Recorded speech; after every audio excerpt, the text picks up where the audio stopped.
And we welcome you to this edition of In the Circle Live as we get you set for the Women's College World Series Championship Series, or the Women's Final, depending on how you want to phrase it, which is now over an hour away from first pitch. Training the Oklahoma Sooners, looking for a three-peat, trying to join the UCLA Bruins of the late 80s, early 90s to become the last team to go three-peat against the Florida State Seminoles, who are looking for their second national championship in 5 years. Eric Lopez alongside Victor Anderson is joining us. We are going to be live here up until the top of the hour. And then we'll set the ways. Of course, we'll watch game one. We will be on after the game. Yes. As Kenzie Fowler of Pac-12 Network, or someone who knows a thing or two about pitching in a national championship series, will be joining us for the post-game in game one. We'll recap game one with her, as well as talk about some of the other interesting topics in the sport of softball. We got guests coming up on this show. Southern Illinois head coach Jen Sewell will join us in about 15 minutes to preview this matchup, as well as talk a little bit about their season at the Salukis and her thoughts on the sport of college softball as well. So should be a fun time, Victor. It'll be a very fun time. The pomp and circumstance are pretty much all but over. The tweets will hopefully be stopping, but we know that won't happen. But it's getting to that point right now where we're on the precipice of an historic moment in the sport. Will Oklahoma get that winning streak and make it the second longest in NCAA history, get the third straight national championship, as you alluded to, and put the finishing touches on one of the most dominant and greatest seasons in college softball history? Or will Kat Sandercock etch her name as potentially the greatest pitcher in Florida State history and give the Seminoles their second national championship in the last 5 years? We are the only place where you can find a pregame and a postgame show before each of the championship series games. Or subscribe to our YouTube channel. You can get all the press conferences from the Women's College World Series, as well as interviews. We will have a podcast as well each tomorrow, Thursday. Victor will do a little editing magic, if you will. So we will. Does it have the same? I don't know if it has the same powers as Sooner Magic, but it's pretty comparable. Pretty comparable. So we got third podcast of the week. Yes, because we had our podcast we had on Monday. We had my Division II wrap up that went out. Yes, that came out earlier this morning, which you can listen to on your favorite podcasting platform. And we got our podcast tomorrow. And then we will wrap everything up on Monday, put a nice bow on the 2023 season. And who knows what other news stories that may happen between now and then that we'll be talking about on Monday's episode. That's correct. We'll hope to have the starting lineups at some point during this show as well for game one between the Sooners and the Noles. What's your thoughts here early, as we're about an hour away? I'm thinking we're going to see Jordy Ball, and I feel really confident. Florida State, do we see Sandercock start, or does Lonnie Alameda have a trick up her sleeve? Does she start a Mac Leonard? Does she start a McKenna Reed? Does she start a Royalty and save Sandercock for relief, kind of like we've seen at times this season, and we've seen it recently in this World Series? I think everybody wants to see Sandercock and Jordy Ball, but will we get it, Vic? Well, a lot of people that I've been seeing on the timeline on their tweets want it to be Jordy Ball and Kat Sandercock. It wouldn't surprise me if Ball gets to start for Oklahoma and you see McKenna Reed potentially start for Florida State. And we referenced this, Eric, when we went live with our preview last night. Coach Lonnie Alameda has assembled her staff, adding an Allison Royalty, adding an Allie Dubois, bringing in a McKenna Reed. She has assembled this staff for this particular situation.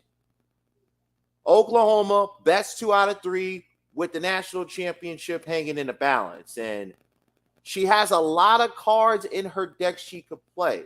It's just a matter of when she plays those cards and what cards that she play that can dictate how this series goes, especially in game one.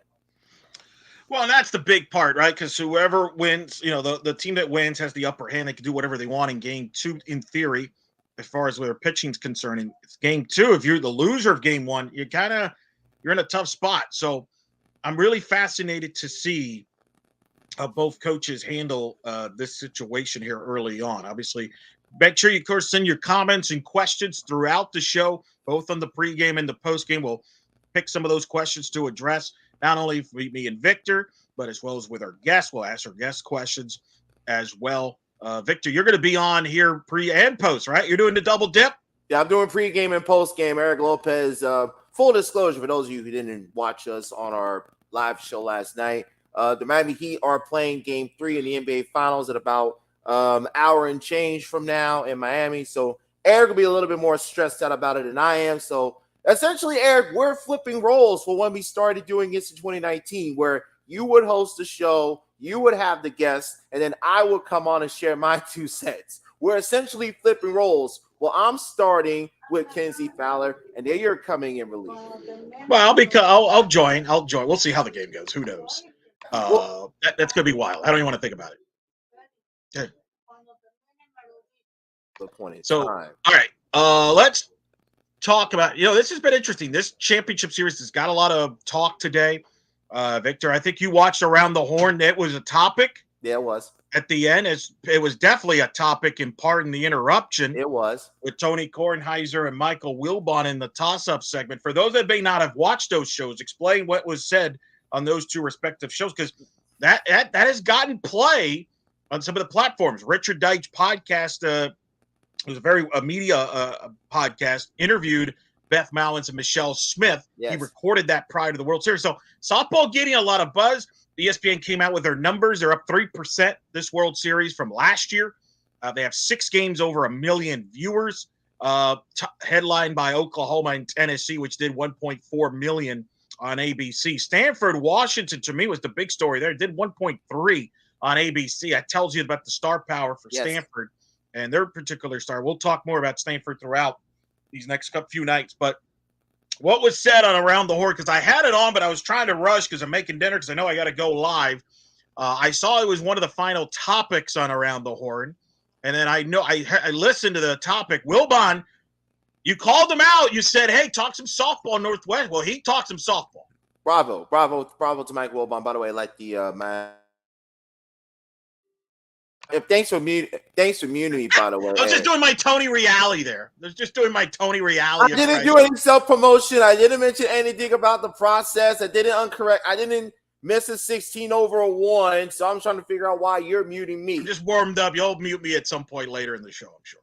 Yeah, like I did just there. But anyway, I didn't get a chance to catch what they said on Around the Horn today, but I'm sure they talked about every.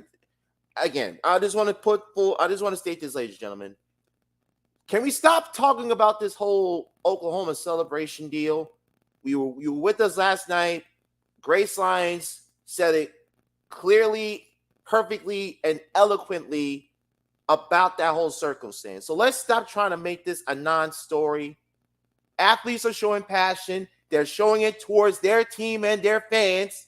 They're not showing up anyone else. And until I hear somebody playing against Oklahoma say they have a problem with it, then let's stop talking about it. Let's talk about what's going on within the game. Let's talk about how the game is being won. And let's not try to make a mountain out of a molehill here.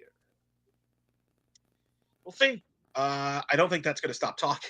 No, I don't think it will either, but it did. That was a very, they went in deep on the PTI topic on that. So it is what it is. That's part of it. But the bird thing is people are tuning in. They're talking about the sport. That's a good thing. It'll be interesting to see. Oh, come on. Brian Biswell. Now I'm not regretting missing PTI Around the Horn today. Right? Kristen liking what you're saying there, Victor, there. We're just preaching the gospel. All right, so let me ask you this. I will copy a question that Mike Greenberg asked his countdown crew for the finals. I will ask you this question. Yes. Is tonight a must-win for Florida State? Yes. Simply because for this reason. You do not want to go down 1-0 with game 2, knowing Oklahoma's going to get the first at bat, because they'll be the designated visiting team in game 2 of the Champ Series. You do not want to be down 1-0 with all the pressure on you, and then Oklahoma puts up a crooked number in the top of the first inning, at USA Hall of Fame Stadium, which will already be at a fever pitch, blowing the roof off the place because they're going to be that much closer to winning a national championship. And Beth Mowins tweeted out some little tidbits, and here's the interesting one I'll show you, Eric. Whoever wins game 1 of the championship series, 13-4. But remember, Florida State beat Oklahoma in game 1 in 2021, but as soon as came back to win the last 2 to take home the national championship. So something to keep in mind. When you win game 1 of the championship series, that usually means you're taking home the championship trophy yourself. So it's more vital for Florida State to win game 1 than it is for Oklahoma to win game 1, because Oklahoma has shown us in this same situation, they can lose the first game and come back and win 2 straight to take home the championship. The question would become, Oklahoma has this long streak, the longest streak in the history of Division I. What if they were to lose? All of a sudden, all that pressure comes to them, and game 2 is a must-win. Jordy Ball pitches a lot. Is she available and throws back-to-back games? What happens? You have Nicole May and Starocco. I mean, that is a food for thought. I know it's kind of a cliche to say all games are must-wins. They're all obviously must-win. Now, you're right. I agree. Oklahoma, it's harder. To me, the reason why it's a must-win for Florida State, I think it's a lot harder to beat a team back-to-back in a row, like a team like Oklahoma twice in a row. Yeah. So if you're Florida State and you want to win this series, your best shot is win game 1, take your shot at game 2, and then, try to, if it doesn't work out, you still have game 3 ready to go, but we'll see. And I think Sooner fans, you can correct me if I'm wrong. The last time Oklahoma lost back-to-back games was in 2019 when UCLA beat them 2 straight into the postseason, but postseason. The 2020 regular season at Mary Nutter, I think, was the last time that they lost a couple games back-to-back, which is a long time ago. Exactly. But you never know. I think streaks tend to end, so we'll see what happens with that. I think, give me a key player. We're going to get into this a little more strategic with our coach. In fact, we're not even going to waste time, Victor. We're gonna bypass your question because we got more important people to talk to than I understand. Let's bring up our head coach, Southern Illinois. So Salukis, fresh off an NCAA tournament appearance, fresh off a conference championship at the Valley. Friend of the show, Coach Sewell, joining us. How you doing? I'm doing awesome, guys. How are you? Good. This is the best background that we've ever had of any guest on In the Circle. So you've already won. This is not mine. I want to be very clear. This is not mine. Oh, this is humble. This is my parents in Tulsa, Oklahoma. So I'm not far from the action. I don't have a seat in the stadium right now. So not many do. I understand. Well, let me ask you, what are you looking forward to seeing in this matchup? You and I were texting each other a little bit earlier, looking forward to this matchup, and you had some great thoughts that I definitely want you to share. So I'm like, hey, let me just invite you, because I remember I said I would do that at the beginning of the year. But what are you looking forward to seeing the most in this championship series? I think for me, it's and I think all fans are looking for a 3-game series right now. They want to see if is it even possible for OU to get taken out twice back to back. I think most people are looking forward to what is Lonnie going to do with pitching, and really who's going to outsmart who here on the mound. I think both offenses are good. They're a little bit different. Both defenses are good, but really who's going to manage what on the mound. So. Now, when you look at this game 1, how do you see both coaches approach this? I think we expect Jordy Ball to get the ball for Oklahoma. We'd like to think Sandercock gets the ball, but Lonnie's been known to shuffle the deck the way she's used Sandercock as a reliever and a closer. How would you manage it if you're Lonnie Alameda and try to contain this Oklahoma offense? Well, I think the thing about FSU's staff is I think their goal is really the fastest to 21 outs, and I think sometimes that means a Sandercock is not always facing maybe the top 4 to 5, maybe 6 hitters the first time through. And I think that's where sometimes you can see kind of an opener role and then kind of a closer role come out of that staff. So I could see Lonnie flipping it back to what she was doing earlier in the season and going with Sandercock as the closer. I think if Sandercock can get within 15 outs, you may see Sandercock. And I know the lefty had some trouble with illegal pitches, but I'm guessing that they went straight to the bullpen and probably fixed that, so that was a little bit more undetectable. Neither moves I thought were gaining that kid any ground in terms of velocity, but just enough to make her uncomfortable. But I could see Lonnie coming with a lefty and then closing with maybe 12 to 15 outs to go. But I think you're right. I think it's ball all the way probably in the first and third game. And then I think we could even see her as a closer in the second game if they get within striking distance. So Do you think this could be a series similar to the Oklahoma-Stanford games, low scoring, premium, timely hitting here, and that maybe FSU too got some things they saw at Stanford do to Oklahoma that they can use? yeah, I think you and I were texting about it. I think Stanford was the blueprint for how to pitch OU. And I think you have to be willing to climb the ladder with your rise ball. You can't shy away from the highest rise ball. You have to pitch backwards a little bit. You have to pitch changeups and fastball counts. And, I think Sandercock can do that. I think some of the other pitchers from the FSU staff can do that. And you have to be unpredictable. Sandercock's been really good at jamming some lefties too, which I think sometimes other players have just lived on the arm side to Coleman and some of those lefties. So I think you're going to see Lonnie really try to mix it up pitching-wise in terms of where they go in 2-0, 2-1, 3-1 counts where OU can kind of tee off on something. So I think I don't know what it is about FSU, too. I don't think they're bothered by that OU crowd. I think they're the team that mentally can handle it because I think she's prepped them in a way that that crowd is not going to bother them. And I think their earlier game was a 5-4 game. It looked like everybody pitched in the box score. So, I think we could see another 5-4, 7-6 type game, but FSU will have to score.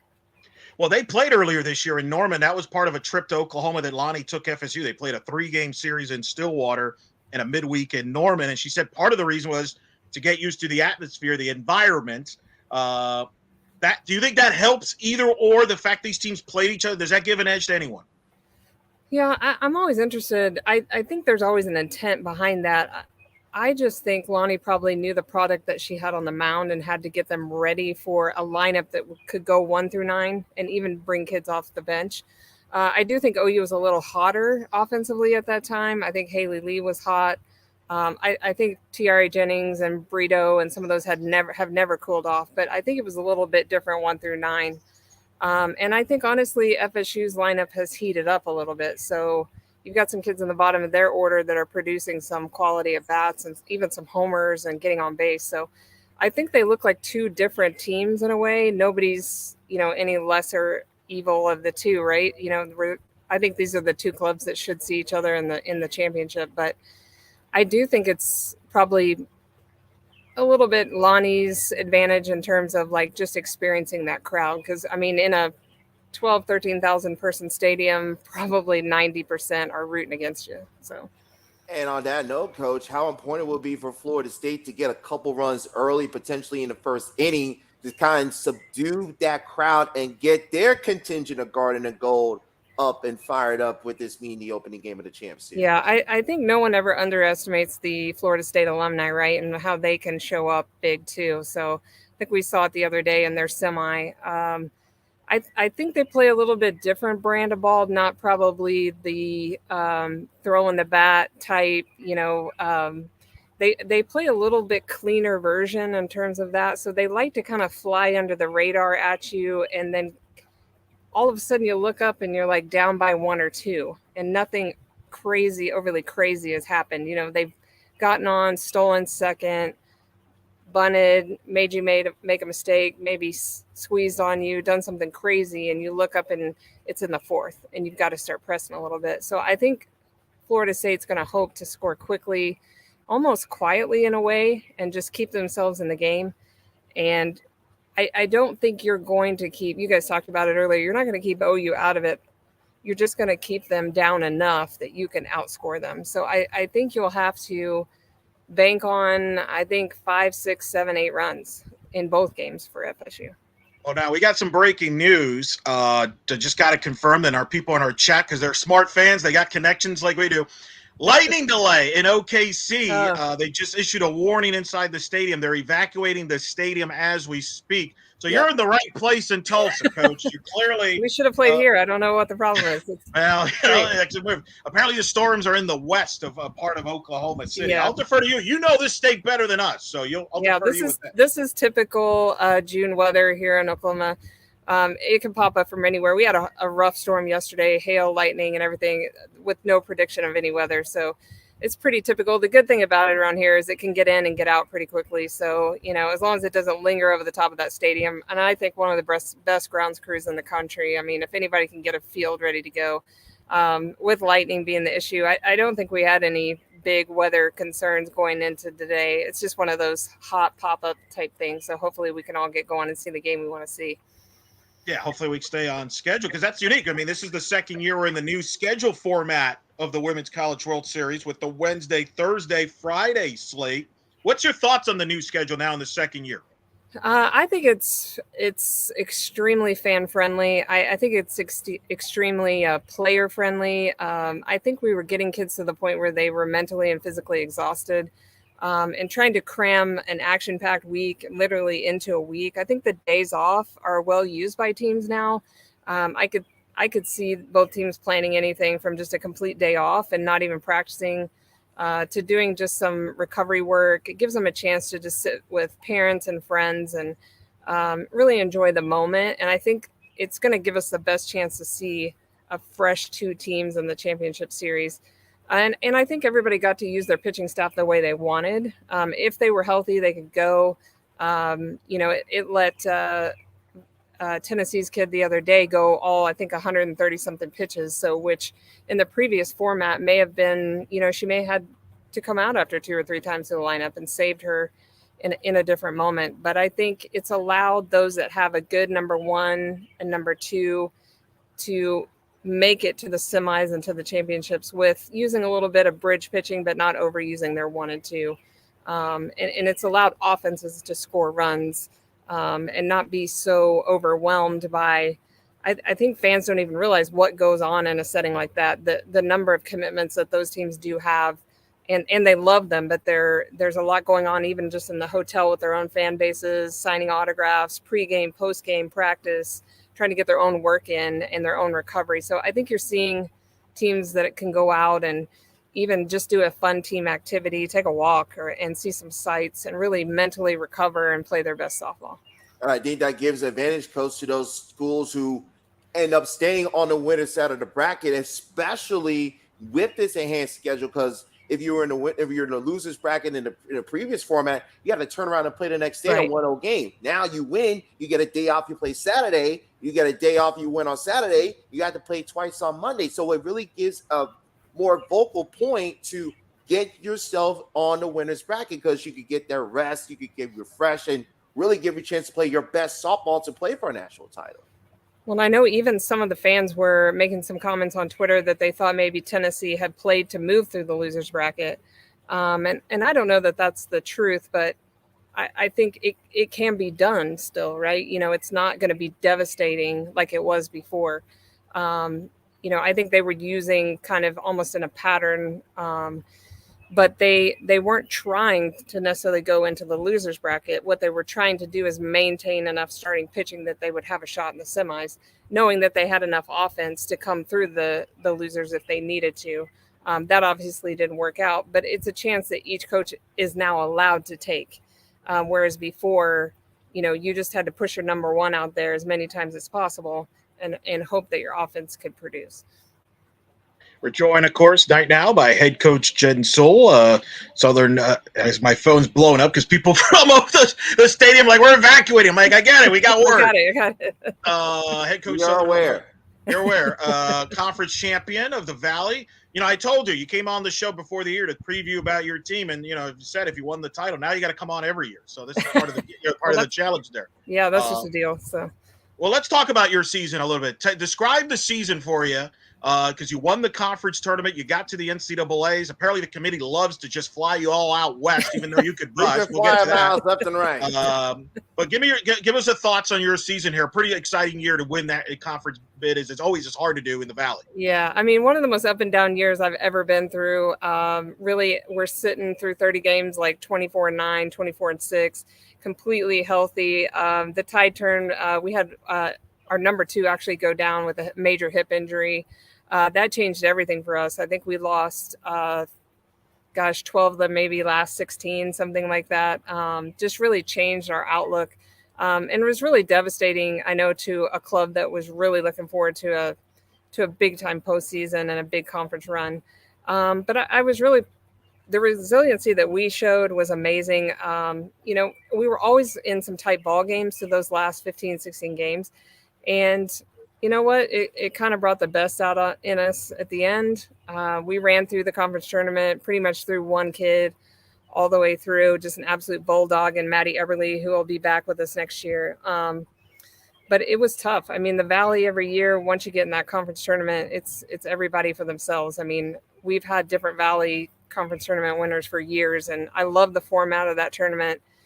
We've tweaked it a couple of times to try to make sure to protect those, you know, top 4 seeds. But I think in the last 7 years, we've really figured out how to play postseason softball. And to be sent to Utah was an incredible experience. Incredible hosts. I think it was the first time they've hosted in a while, if at all, but they were very good at it. So I want to give a big shout out to them. Well-prepared club. Lopez was exactly what we thought she would be. Impressive lefty. Didn't throw that hard, but was really crafty in a way that we didn't expect. And then we knew we were getting a tough club with Baylor, who had, you know, beaten OU and had played well through the conference tournament and had a major, I think, injury on their own on the mound. So it was a lot of offense, I'll tell you that. We basically just traded football scores for a while. It was like who kicked the last field goal. So, but it was fun. Our club was exciting. I thought we played not as a number 4 seed. I thought we played as if we belonged. And I thought we took another step in towards that. You know, we want to see ourselves as a San Diego State, make a regional final in a couple of years, and be set for a super. So I thought we took a major step more just mentality wise this year. And I know, Coach, you mentioned the conference tournament. How important was it for your team to actually get the tournament at Charlotte West, to actually have some sort of normalcy given the topsy-turvy nature of your season that you had to deal with? Yeah, I think it was important for this season. It's been a jinx for the team that's hosted it the last probably 20 years. I think Missouri State finally got it, broke the jinx and won it at home. So, you know, our Charlotte West is tough to play in. I think we were 23-1 or something like that. It's our crowd. I mean, it's a big crowd. It's our crowd. I think it's one of the best crowds in the country, honestly, especially in our area. It's kind of the thing to do. We're a big softball school. So when we can get in front of that crowd, I think, you know, it was like we were sleeping in our own beds, going to our own park in front of our own fans. And that sounds very cliche, but at the time, you're right. It just was comfortable for us. I think we needed that around us. You know, it was a crazy year. We had a player that had lost a parent in January. That was very tough. And then we had another player right before we went to regionals that had lost a boyfriend tragically. So we had 2 major losses in 6 months, and we were really kind of reeling through that. And then to go down with some injuries that I thought, you know, we'll be okay, but I could tell they really were starting to affect us. It was nice to be surrounded by that community. I think that's where our culture really stands on its own. And we got back to kind of championship mode. What did you learn this year about yourself as a head coach, being in that chair after being so long an associate head coach, an assistant, a different chair? What did you learn about yourself this year, and especially with everything you just talked about? You had to kind of that came up. Yeah, I think it's just until you get in that seat, you just don't know what's coming. There is no preparation other than just climbing the ladder of assistantship in terms of being the head coach. For me, I really had to learn how to manage my time. I felt like at times I was stuck in the office. I wanted to be on the field. I was trying to get, you know, they were doing the fun stuff like hitting early with players and doing early bullpens and doing live VP and all that stuff. And I was stuck on a Zoom call with, you know, so-and-so, which was very important. You know, doing the more, you know, the face stuff of the program. And what I love to do as an assistant was be with the players. So I was used to throwing the batting practice and taking kids out one-on-one and just spending time with them. Like, let's work on something today. And at times I would get stuck on the phone or be on a phone call that lasted too long in a meeting that should have been an email. And, you know, it was funny because I would have this urge just to hang up the phone and run out of the room and go to the field. But I learned to manage that, and I really had to learn to kind of delegate that out to the staff. And I have such an incredible staff that was easy to do. It was the first time we had ops in our program, which was simply incredible. And just letting people kind of take care of the program and take care of me in a way that I hadn't really let someone do before was unusual for me, because I was used to the role where I was taking care of the program. So I kind of had to let go a little bit. I had to let my grip off just a little bit and just trusted that it was going to be great. And it was. No doubt. What was your thoughts on the Valley this year? Consider we talked before the season about the growth of the league with the new members, the new scheduling format, the conference tournament format changes. How do you feel after 1 year in? Yeah, I think it's going to continue to be an incredible softball conference. Those that joined us really pushed the league pretty hard.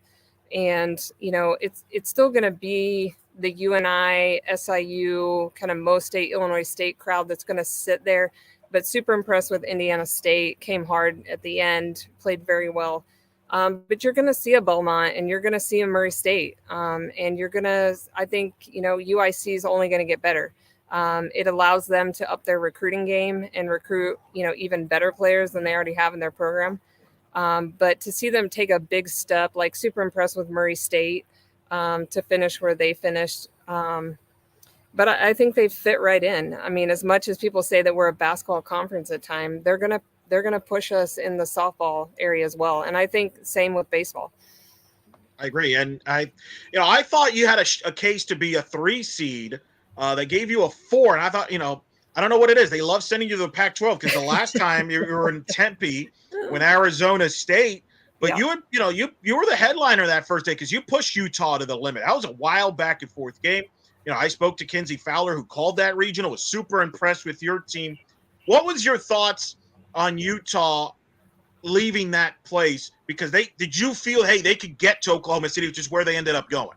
Yeah, I thought, honestly, one of the best offenses that we had seen top to bottom. There were no real holes in the sense. Not everybody was, hitting it out off the padded wall, but the way they could create runs was super impressive. Kind of old school in that short game way towards the bottom of the lineup, and then turning it over to the top of the lineup that could put it out at any point. I'm incredibly impressed with the fan base. I think 2,500 packed that stadium and really created a big bowl setting for them that was very loud, but incredibly friendly as well.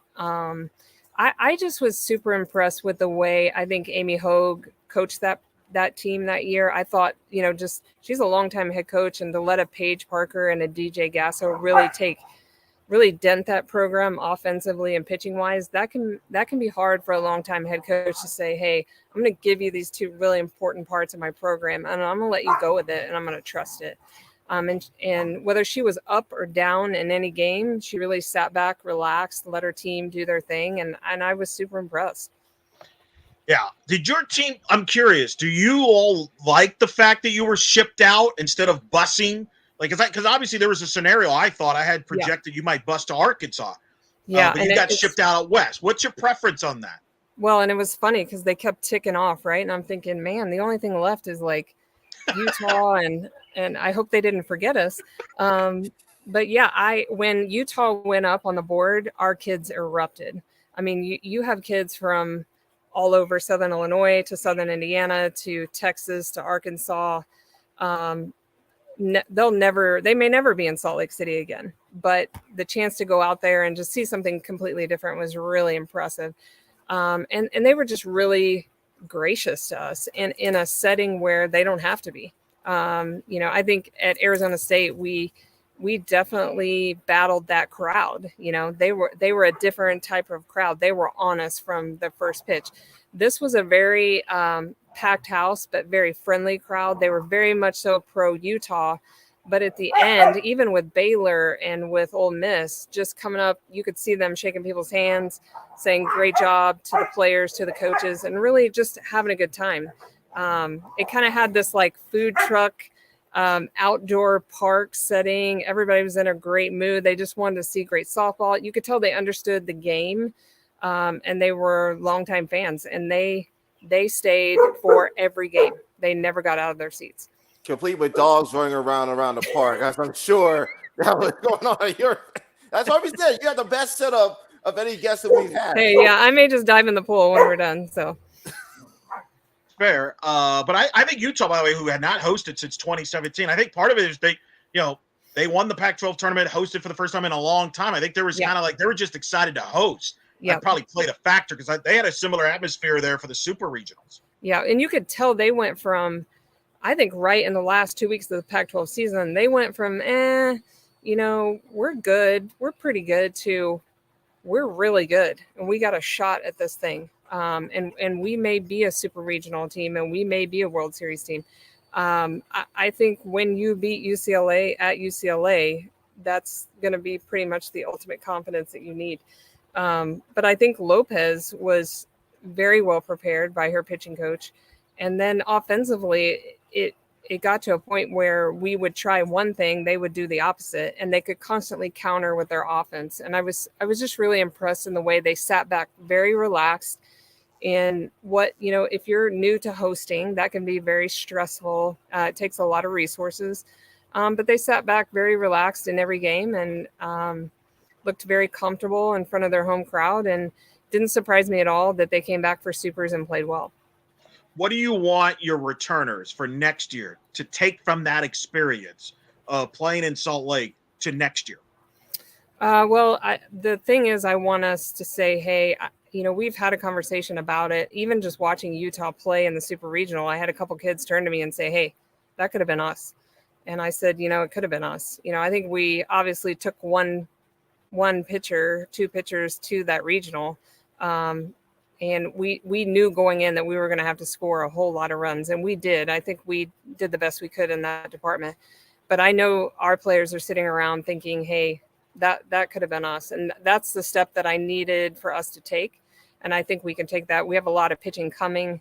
We're going to get a kid that can help us tremendously behind the Everly kid, who's already just an absolute force. So,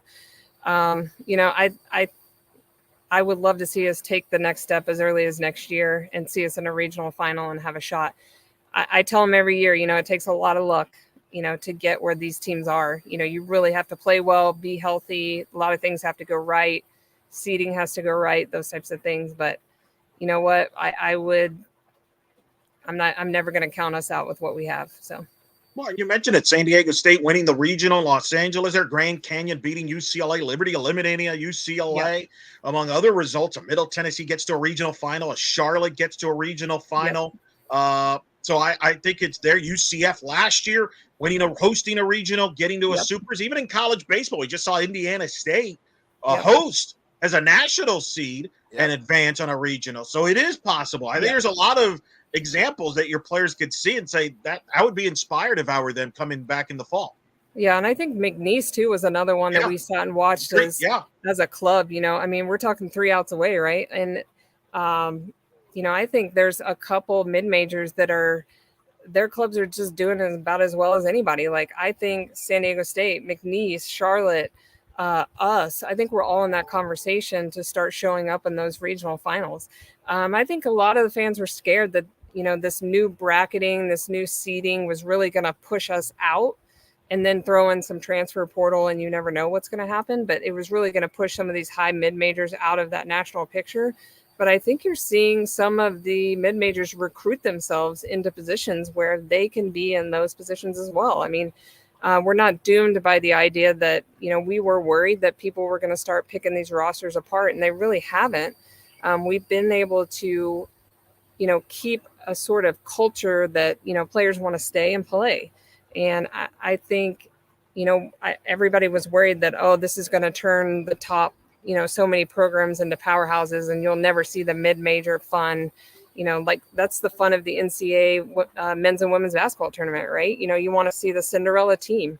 And we were worried that was going to cut, those teams out of the tournament. And it really hasn't. You're going to see well-coached, cultured teams get themselves into regional finals situations and have a shot at supers.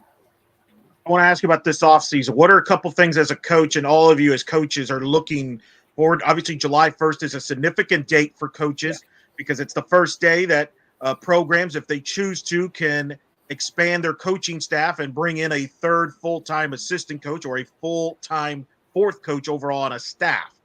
Your reaction to that and maybe some other things to look for in the offseason. Yeah, I think, recruiting is as important as anything. I think for a lot of us, it's about getting healthy and recovering. A lot of off-season programs are starting right now, so you're going to see players really getting after next year. They don't get to go home necessarily and just take a bunch of weeks off. They will rest for a while and then get healthy, and then we'll start again with off-season programming.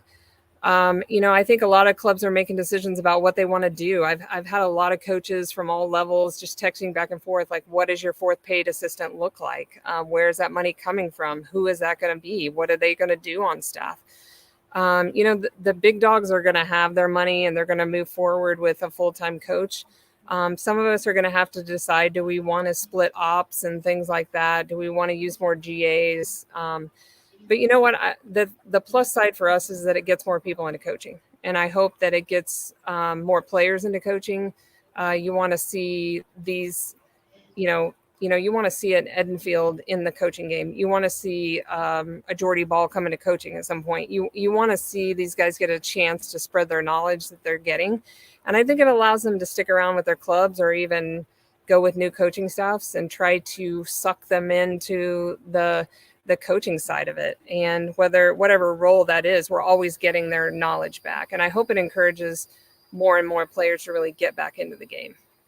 No doubt. And help the current players too, with more people around on a full-time basis, help the players develop. And, players, if they need help on the field or even off the field, I mean, there's more people around.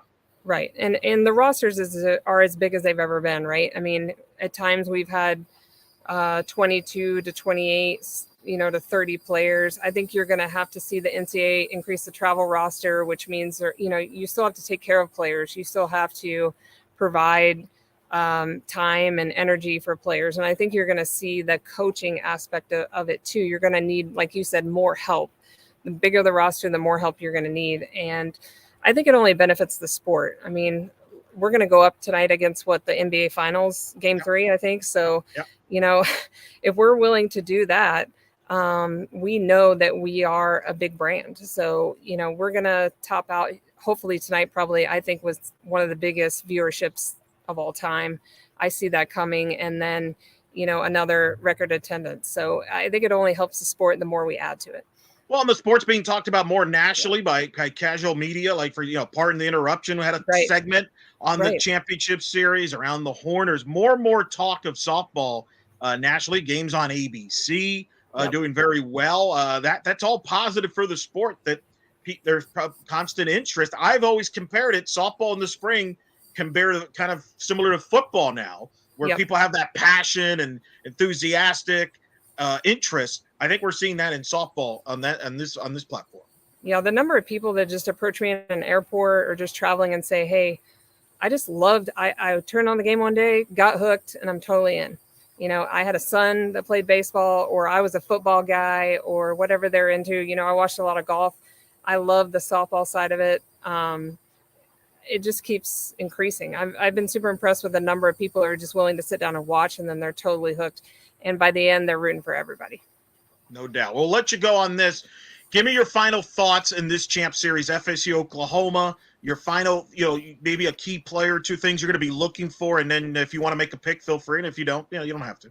Yeah, I've got OU probably in 3 is what I'd like to see. I think it comes down to, will FSU run, and can they get to second base, and can they produce, like we talked about earlier, some offense. And I think so far teams have kept OU in the park for the most part. And I think the key will be, not facing, the top of the lineup with OU too many times. So I'm super excited about the pitching matchup. I was a catcher, so I'm going to want to see, all aspects of the game, the running game, the short game, all that goes with it. I don't want to see a total home run festival, but I'm a hitting coach, so I want to see the ball fly a little bit. Well, I agree with you about Florida State. I think they're going to have to attack them in the base pads. You can't assume you're not going to get 3, 4, 5 straight hits against Oklahoma pitching. So attacking them in the base pads, get the extra base, being aggressive. FSU is one of the best teams hitting doubles. Put some pressure on maybe Kinsey Hansen behind the plate. She's a key player, I think, in this series, not only with her bat, but behind the plate. And players like Grace Lyons defensively in the infield for Oklahoma. I think that's a key factor for Florida State. They've caused havoc to opponents throughout this postseason. Yeah, I think, and you guys see them a lot down there in Florida with UCF and stuff, but I think at times they've I don't think OU has been as good on paper defensively in this series that they have in the previous part of the year. I think we saw that in the Clemson game, game 2, when, Clemson got to hit some balls hard at some people and they flubbed a few on the left side of that infield. I think that's going to be what it takes. Some things are going to have to go FSU's way, and they're going to have to get to second base. But you're right. You can't walk. You're not going to walk and bunt and sack bunt your way to second base. You'll give up too many outs, and they'll be too close, and Jordy will close it out. But I think if FSU can really turn their lineup over with the bottom of their lineup a lot, and again, that's very cliche, but the way they've been hitting and producing some quality at bats, if they can get to the top of their lineup pretty quickly.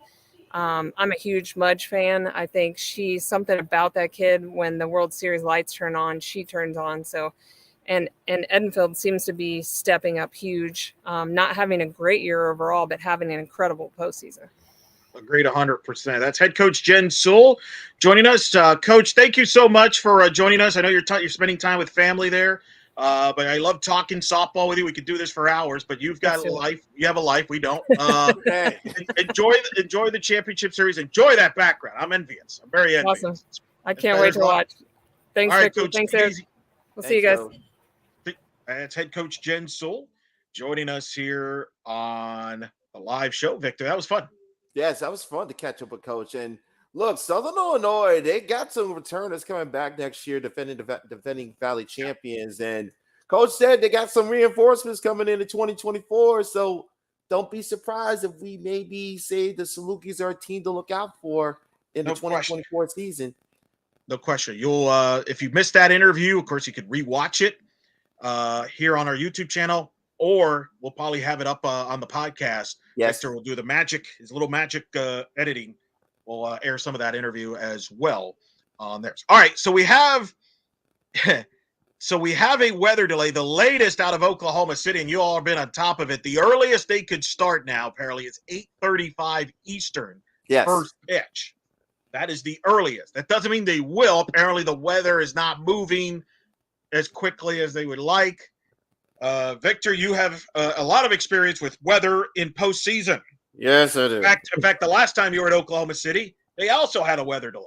Yes, they did. And of course, it was one of those things where I will say the one issue about Oklahoma City and Hall of Fame Stadium is that they don't have the let's say the closest facilities where you can be seeking shelter, and then the shuttle situation can be a mess at times. So if there's one thing that the city, Oklahoma City, can work on for future Women's College World Series is trying to getting the fans out of the stadium in a much quicker fashion and getting them in much safer environments when we have weather delays like this. And again, first pitch potentially set for 8:35 Eastern, but of course there's another lightning strike within the area within a certain radius. It will reset the clock. Well, and this is significant. I mean, obviously, I would assume they're going to wait a while, and then I think they're hoping the system kind of moves along. I don't even know what their options would be if this got rained out. What they do would we have do. any meteorologists in the house? We will greatly appreciate that. Yeah, we got one Bolero checking in from Japan, by the way. We're international this show here. Yes, international. So I'm selfishly, I'm kind of glad there's a delay here, because the longer this gets pushed out, the NBA Finals will also start at 8:37, ironically, first tip. So, there's a chance that by the time this softball ends, that the NBA game is over. So I'll be at least a lot more. I don't know what mindset I'll have depending on how that game results. You might be a lot worse. Victor might not be so happy. The longer this goes out, I mean, this post game show might be who knows what time. You might be asleep by the time. The caffeine will be ready, sir. The caffeine will be ready. I'm trying to remember what's the latest we have stayed for a post game show since we've. This is our third year. Yes. I don't remember what's the latest. Fourth year. Going back to 19 when you were there. Because you started in 2019 when I was in Oklahoma City. I want to say one of those nights in 19. It was a late night. 12:30. Yeah. About 12:30. Was that the night? Yeah, that was the infamous, the infamous night where you got to the hotel and it all heck broke loose. Fire alarm Vic was introduced. Yes, that probably was that night. Yes, it was. That's correct. Our loyalists and our loyal followers and listeners know that very well. So those of you who are new to the chat, You see Fire Alarm Vic pop up in the chat room, and you're wondering what the heck are they talking about. We will. Since the game ain't started, Eric, can we explain this? Go ahead, explain it. I mean, I wasn't expecting to have this extra time. I believe, and you can correct me on this, I think this was when we had Ashley Waters from Boston on one of our post-game shows. So how the post-game show worked during the time for back in 2019. Eric will host it from our location in Florida. He will have a guest on the show. Thank you, Fang Nai, for letting us know about that. And then I would drive back with Justin McLeod. He would drop me off at the hotel. I would get situated, and then I would come back on as he was wrapping up with the guest.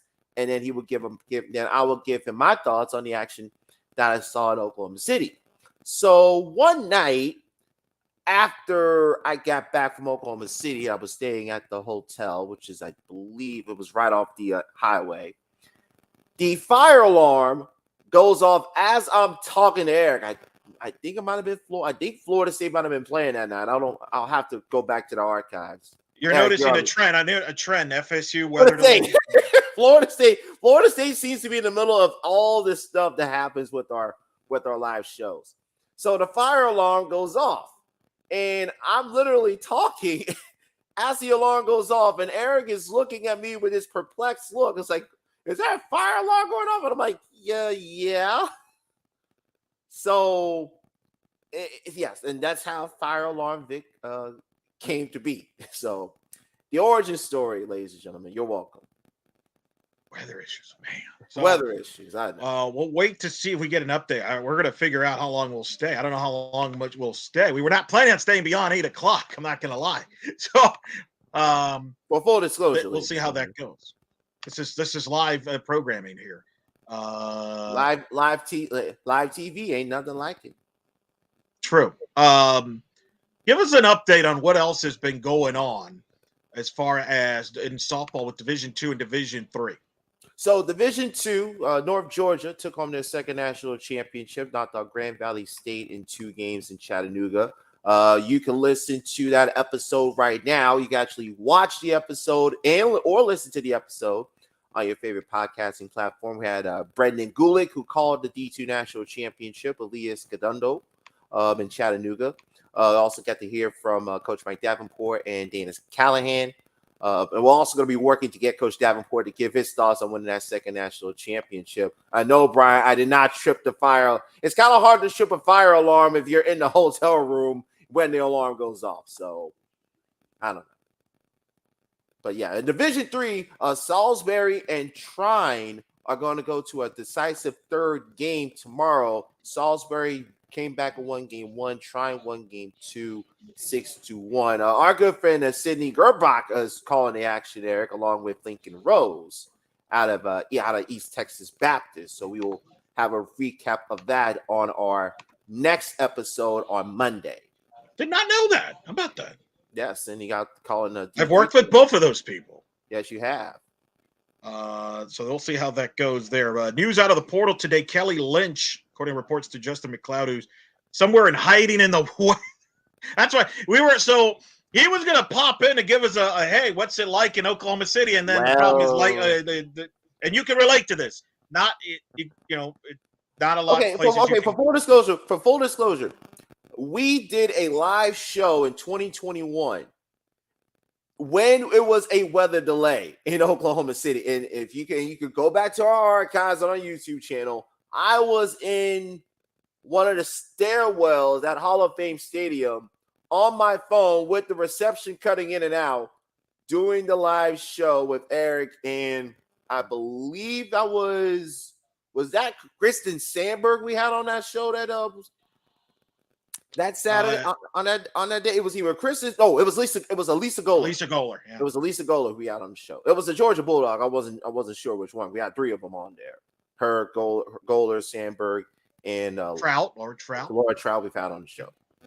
So yeah, So very fast. Yeah. So Kelly Lynch in the transfer. Now this is our first weather delay during a pregame show. So this is why we're kind of a deal there. Yeah, normally, if they were getting ready to have first pitch, we would have been signing off saying good night, Canada, and all that good stuff. And nope, that ain't happening. So we're gonna probably stay on till about say. Well, we'll figure out when we go off the air.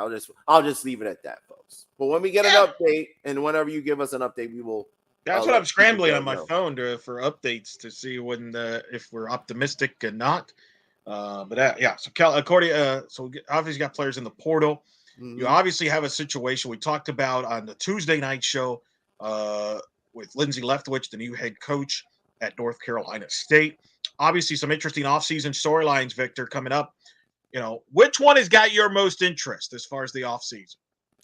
I would probably say what happens with Taryn Kern, Indian All-American, putting her name into the portal. Where does she end up?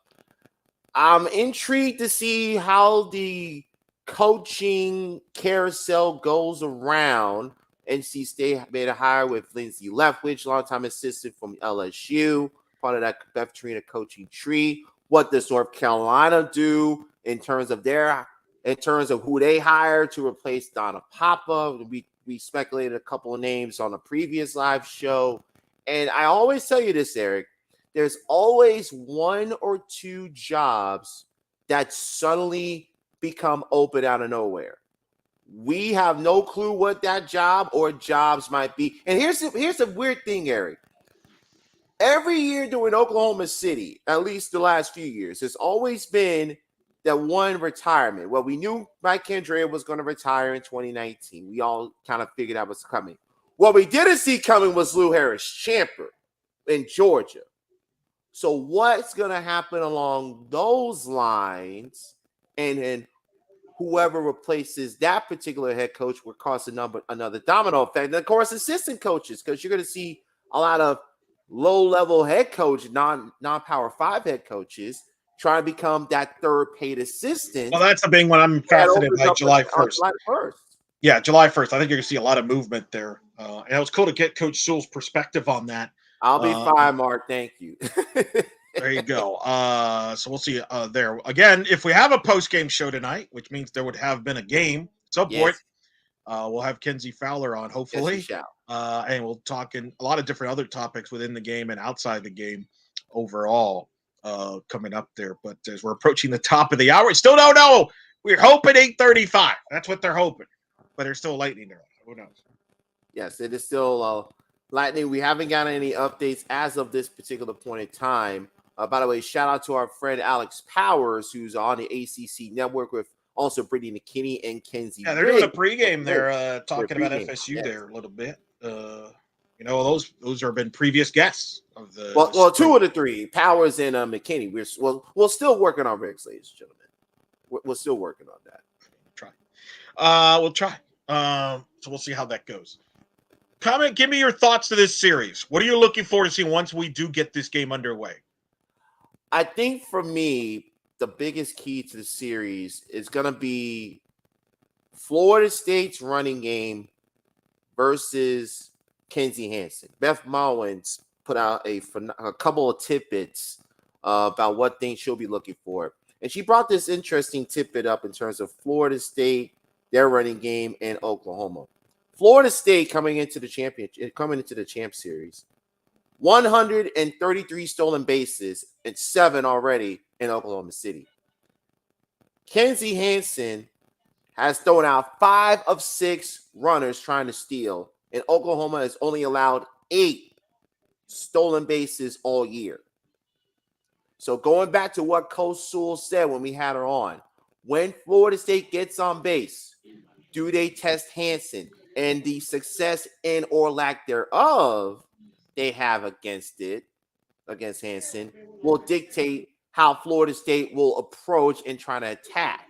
That's going to be the biggest thing I'm going to be looking for, at least in terms of, especially game 1, if they get to game 1. Yeah, still lightning delay. They're hoping to start around 8:35 Eastern, 7:35. We're kind of seeing if we can get an update before we make a decision if we're going to stick around on this weather delay special.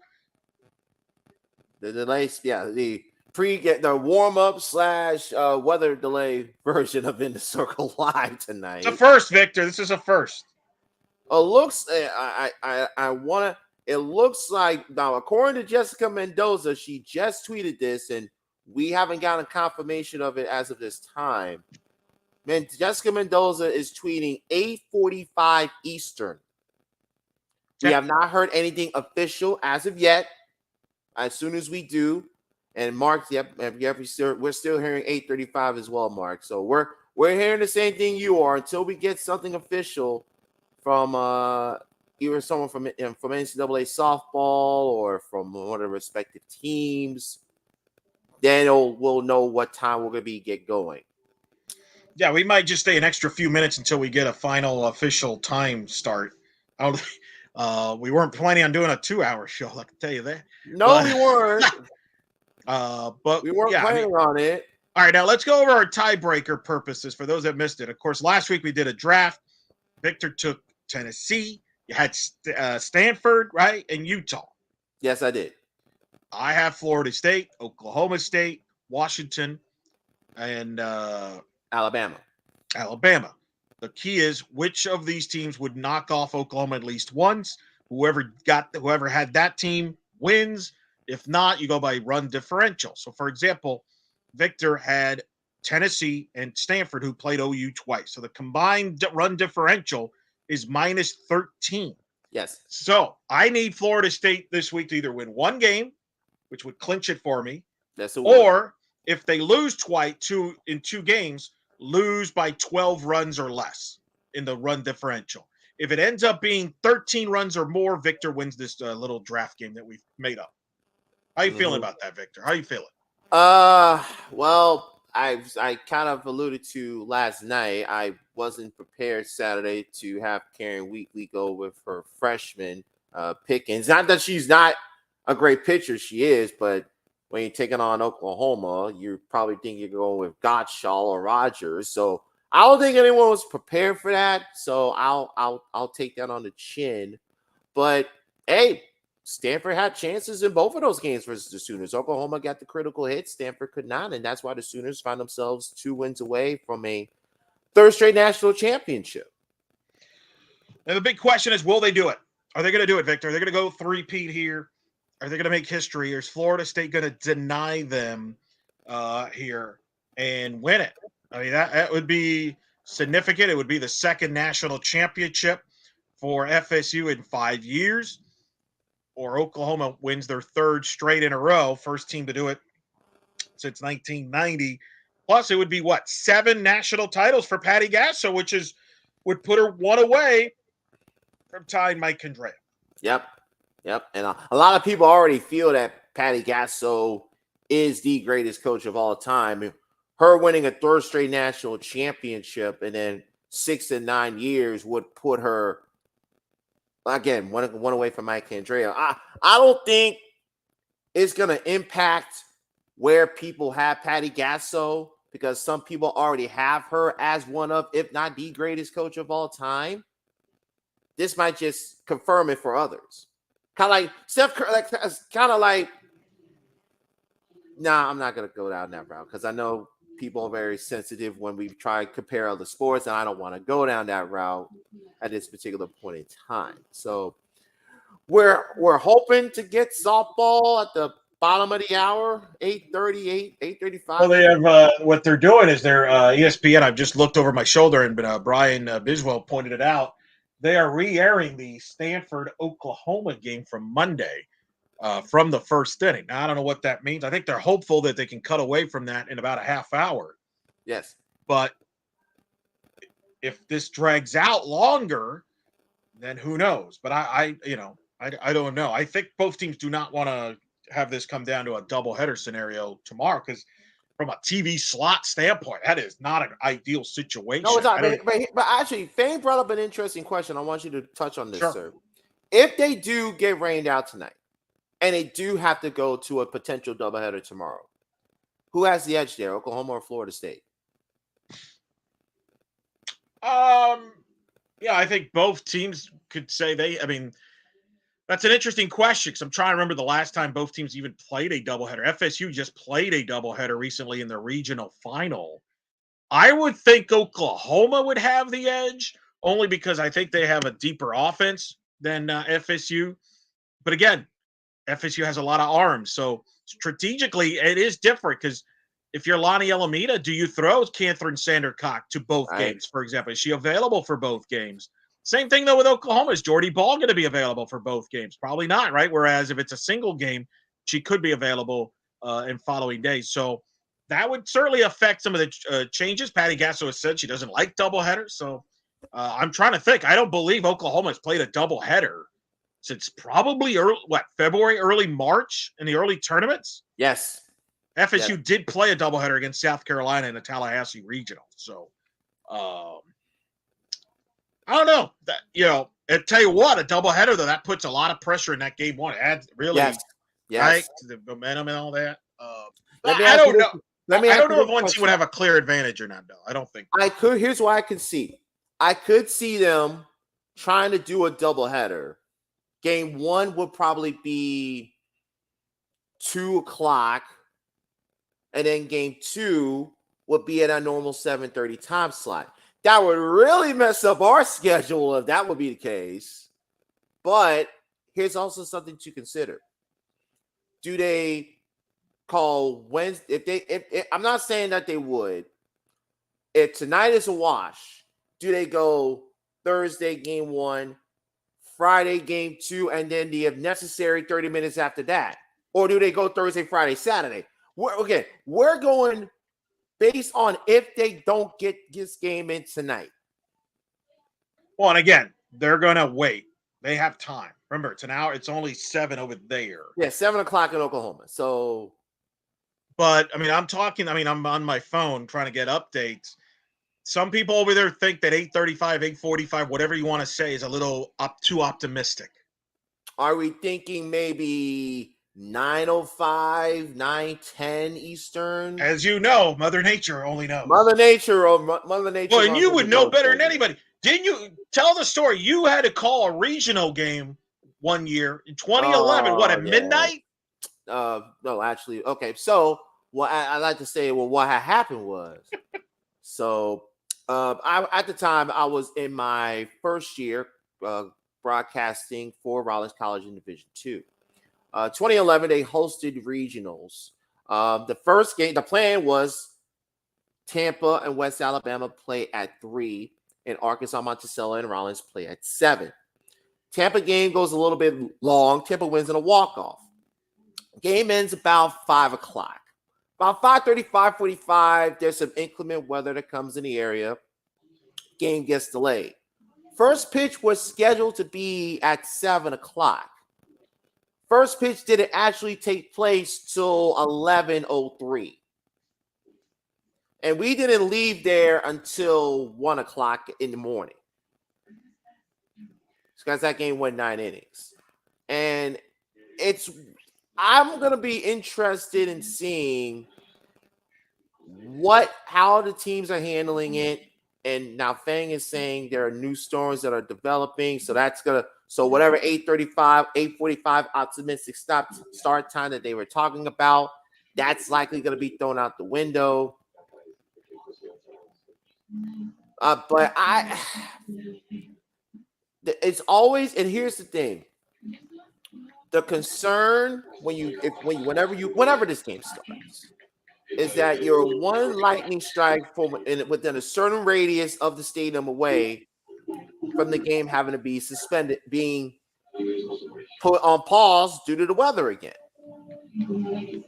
So how that's going to happen? There's a lot of moving factors right now, and you have fans who are waiting all day just to get into the stadium, to be there, to watch Oklahoma try and complete history, to try and watch Florida State get their second national championship, and now we are all at the mercy of Mother Nature. Correct. But I think as long as they can get it, again, it's only 7:09 over there. Let's say, they could start this as, they could 9, 10 o'clock Central Time. Okay. So I think they'll wait it out. I don't think I would be surprised unless the forecast is just so bad that they know they can't get it in. I would be shocked if we don't get this in some path. It might be a long night, though. Could be a long night. Well, it was going to be a long night regardless with the Heat getting ready to play Game 3 I in don't think about. we. Well, I mean, selfishly, I'm not. I don't mind this delay because this kind of makes my life a little easier. Because I was worried about a direct conflict here at the post Right. game, but because the NBA game is scheduled to tip off at 8:37, and they're indoors, so Yes.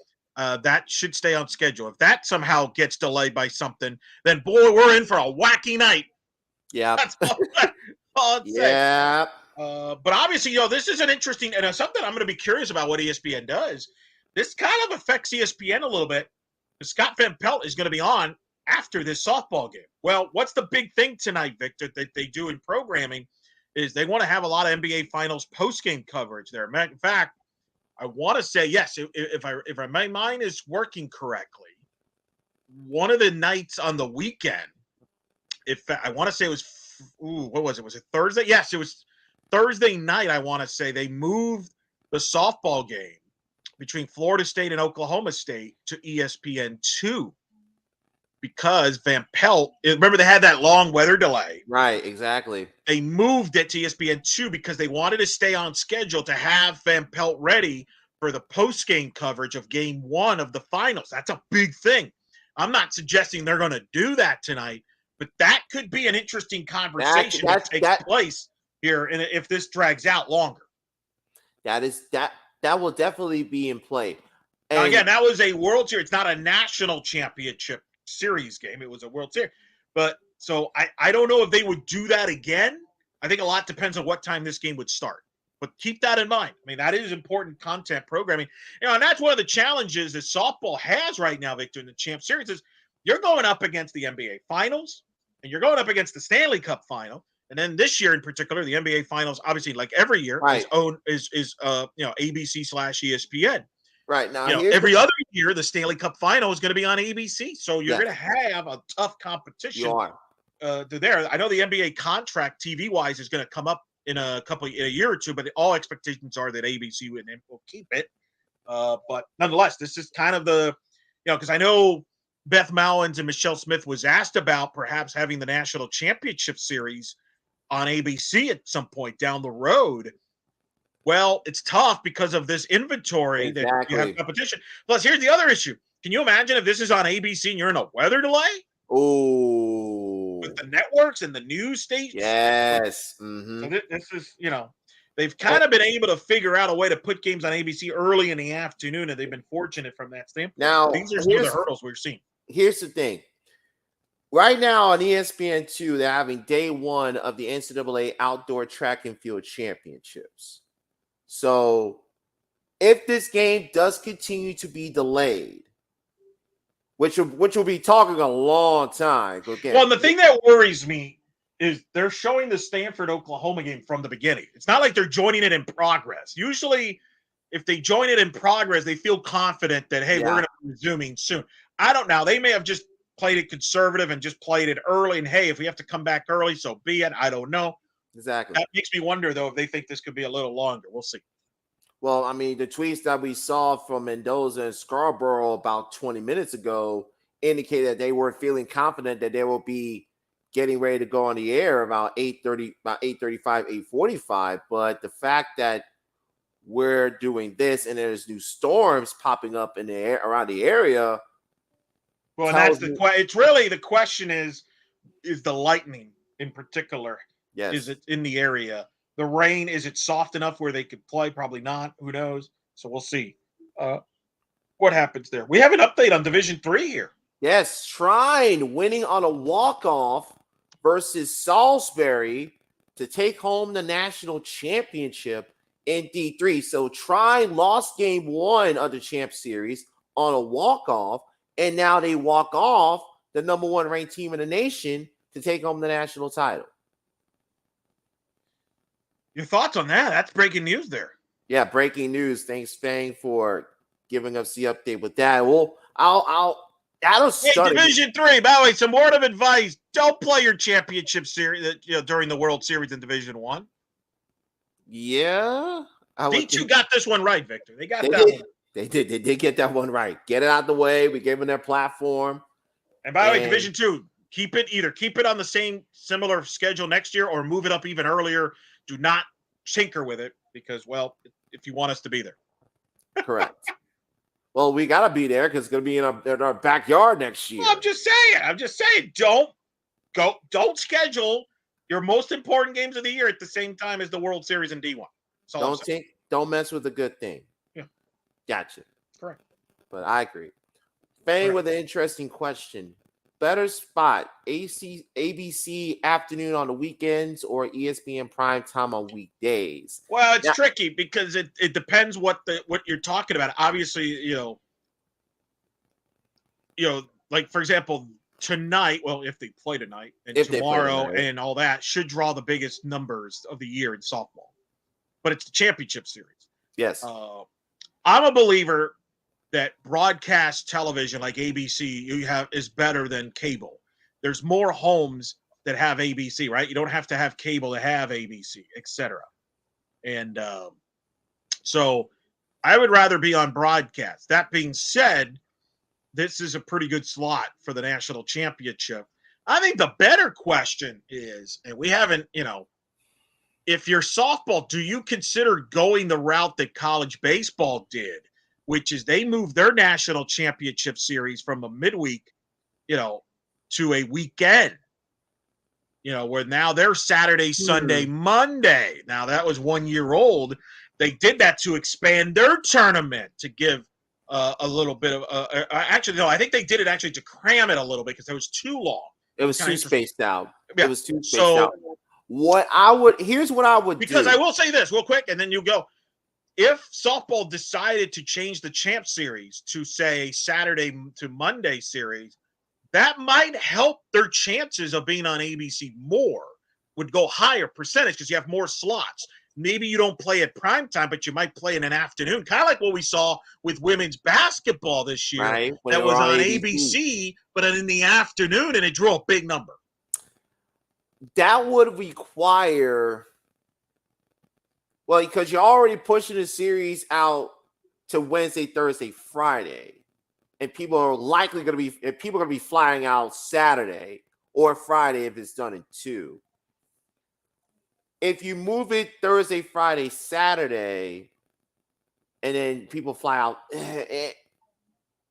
because you're thinking about tinkering with the schedule again, and you kind of have it. You kind of have it in a sweet spot as it is right now, where you got the winners games taking place Saturday afternoon, ABC, and you read the numbers that we have 1.4 million watching Oklahoma playing Tennessee. And they got great numbers last year when Oklahoma played Texas. So it's kind of 6 in one hand, half a dozen in the other. And also one thing we didn't figure, Eric, what are the other programming that they are going up against at the time? Because softball will likely be going head to head with the NBA Finals, or be slightly behind now the NBA Finals, depending on when they start. So here's another thing, Eric. Let's say the game starts at 9:30 Eastern time, 8:30 Central time. The NBA Finals comes to an end, and then they direct everyone to go to ESPN or ESPN2, wherever, if the game is moved, and they watch the rest of Oklahoma, Florida State. That's a possibility as well. That could be controversial. All right. Let's see. It's a fascinating thought, but I want to see them get a few years with this format in hand, because they just changed the schedule last year to give those teams those extra days and put in the champ series to Wednesday, Thursday, Friday. So I want to give it some time to let it really become a big deal before we discuss maybe tweaking it again. Oh, no. I mean, I don't think it's going to happen. Look, but remember, about a year or two from now, the NCAA championships, all the championships contracts are up with ESPN. So, and there's been a lot of chatter that women's basketball is going to go on their own and create their own deal, kind of like men's basketball did. And there's some talk that maybe softball will do the same thing either by themselves or maybe them and baseball do kind of Yep. join in and do a separate deal. So you say, hey, it's too soon to talk tweaking the schedule, but this new TV contract that's going to come up here could be in play. That could be a conversation thing. So It is. By the way, I will say this: afternoon games during the week on ESPN is what you don't want. Yes. That they ran into that. Yeah, problem. The Washington-Utah game that got rescheduled did about 300-some thousand and change viewers. Not great. So you're trying to avoid that. They ran into that problem with Oklahoma and Florida State when they played in 2021. Game 3 had to be in the afternoon on ESPN because of the weather. And I still did. Now ESPN that did a good number. What you don't want is like a 1 or 2 o'clock game. Right. You want something 3 o'clock to lead into PTI and around the horn because people are gonna be. All right, so we got an update here. We continue to be in a lightning delay and are monitoring the weather. Please stay tuned for further updates. That was tweeted by the NCAA softball here 2 minutes ago, so that's not good. That tells me at the earliest you're looking at 9:05 Eastern, 8:05 Central. Vic, get that caffeine ready. So what we're going to do, we're going to stick around for another 5 minutes. We're going to sign off because we have pressing business to focus on. I mean, we've given you about an hour and 20. Aren't you glad we didn't do 6 o'clock? Holy mackerel. But yeah, so we're going to go a couple more minutes here, but it looks like this is not going to start until, I think you're right, until at the earliest, early 9 Eastern. And this is typical 9 Eastern, yeah. So 9, and I kind of could tell by the way they started this game, the cover, the Stanford Oklahoma game early. I could tell they were they felt when I saw the tweets for 8:35. I'm like, that's a little Pollyanna optimistic there. So. All right, so let's inform the audience on this. We'll be back on in a post-game show at some point tonight. When that will be, we don't know. I don't know. Oh, normally I would be annoyed with that, but I'm actually kind of happy about this because I feel optimistic, Victor, that we'll be able to, in the meantime, watch the NBA Finals. This is our own selfishness. I concur. Be able to watch the NBA Finals, and that will wrap up at just tip off 8:30. They're probably going to finish around 11:30ish Eastern. Yes. If this thing is 9:30, softball's not going to be done. Like, there's a good chance the NBA game will be done before softball. So we will be on post game. Now Victor will figure out how he's going to pull that out because he's the one of the group that has to get up at God knows what time. Zero dark 30. But I will be on. Hopefully Kenzie Fowler will stay up. Now she has about a 3-hour head advantage on us. I will be up. That will not be an issue. But I'll text with Kenzie, make sure she's still good to go. But if there is a game tonight, make sure that happens, sir, please. If there's a game tonight, we will be on in the postgame. If there's some reason there's no game tonight, we check on in the circle on Twitter. We'll let you know what the heck we're going to do. We probably won't be on live tonight postgame if there's no game.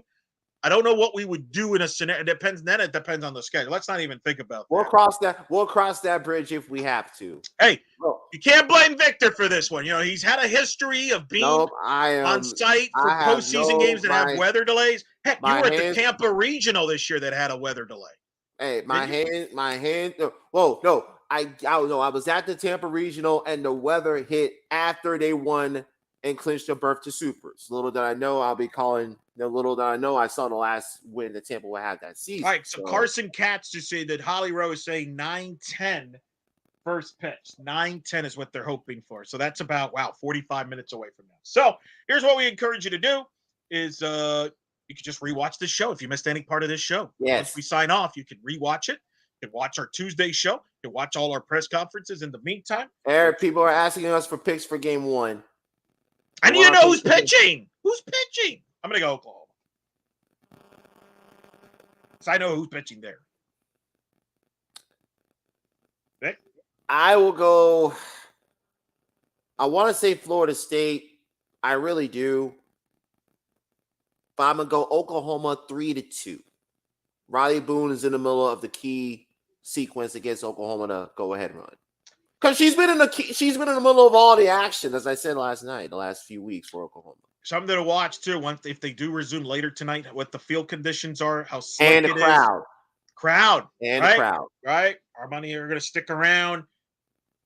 That's some interesting plot twist here. All right, so that's going to do it for now. on this lengthier than expected edition of In the Circle Live. Thanks to Southern Illinois head coach Jen Sewell for joining us and helping us breaking down the series. Thanks to all of you for tuning in and commenting and keeping us updated on the forecast over there at Oklahoma City. Hopefully they'll get the game in.